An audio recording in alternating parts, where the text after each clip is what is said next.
ମତେ କୁଣ୍ଡିଆ ମୁଁ କୁଡ଼ିଆ ଆଉ ଯୋଉଟା ଧରିଛି ତାକୁ କଣ କହନ୍ତି? କହିବିନି।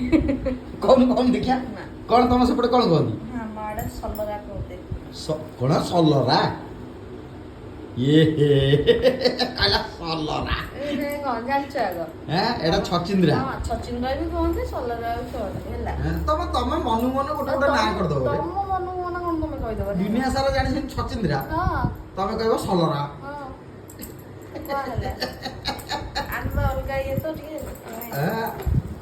ଅବଶ୍ୟ ପୁରା ଅଲଗା ଅଲଗା ଷ୍ଟାଇଲର ଲୋକ ସବୁ ଆଉ ନାଇଁ କି?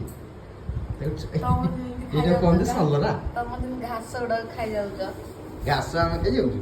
କାନିସିରି ଘାସ, ସାରି ପତ୍ର ଏସବୁ ଖାଇଯାଉଛ। ଆଚ୍ଛା ଆଚ୍ଛା ଆଚ୍ଛା ଆଚ୍ଛା ଆଚ୍ଛା ଏଇଟା ଆଚ୍ଛା। ଘାସ ଖାଉନୁ କି? ତୁ ବୋଧେ କମେଣ୍ଟଟା ପଢିନ। ସେଟା ମୁଁ ଖାଏନି, କମେଣ୍ଟ ପଢିବି ତୁ କଣ? ଖାଏନି ଆଉ ଏଇ ସଲରା ଭଳିଆ ତୁ ଖାଉନୁ। ହଁ, ସଲରାଟା ଖାଏ, ଏଇଟା ଖାଏ। ନା ନା ନା ସଲରାଟା ଏଇଟା ଖାଏ। ଏଇଟା ଛଚିନ୍ଦ୍ରା ତୁ ଖାଆନି। କାହିଁକି? ଏଇଟା ଖାଏ, ମୁଁ କାହିଁକି ଖାଇବିନି? ନା ଏଇଟା କାଇଁ ଭାବୁଛ? ଏଇଟା ଗୋଟେ ଗଛର ଫଳଟା, ଏଇଟା କଣ କଣ ଖାଇବୁ? ପରିବା ଯାଇଥିଲ, ପରିବା ଖାଇବା।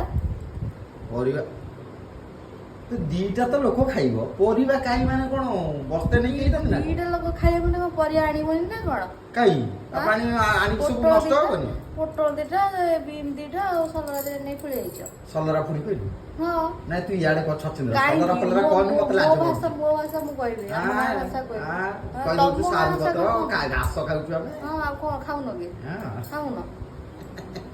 ଯୋଉଟା ସତ କଥା ସେଇଟା ସତ କହିବି। ସତ। ହଁ। ଆଜି କଣ ହବ ଆଜି? ଛଚିନ୍ଦ୍ରା ଭଜା ହବ ନା ସଲରା ଭଜା ହବ? ସଲରା ଆଳୁ ଭଜା ହବ, ଆଉ ଡାଲମା ହବ, ଅରୁଆ ଭାତ, ଆଉ ଗୋଟେ କଣ? ତାମାନେ ବିନା ପିଆଜ ରସୁଣ? ଆଜି ସଂକ୍ରାନ୍ତି ବା।